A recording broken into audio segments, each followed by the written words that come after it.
নীলফামারীর কিশোরগঞ্জ উপজেলার ঐতিহ্যবাহী টুটুয়ার বান্নির মেলাতে পকেট মারার চেষ্টাকালে দুই চোরকে হাতে নাতে ধরে ফেলেন স্থানীয়রা।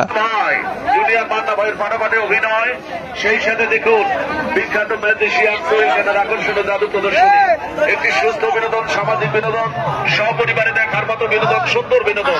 না দেখলে আফসোস করবেন। টিকিট প্যান্ডেলে প্রবেশ করুন।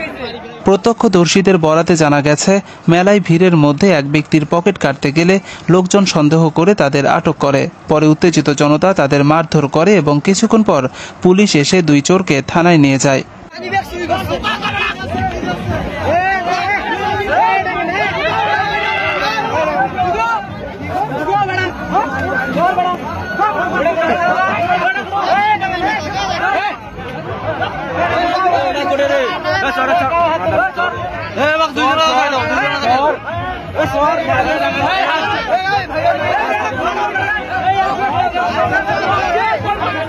এ বিষয়ে কিশোরগঞ্জ থানা পুলিশের এক কর্মকর্তা জানান, আটককৃতদের প্রাথমিক চিকিৎসাবাদ শেষে আইনানুগ ব্যবস্থা গ্রহণ করা হবে।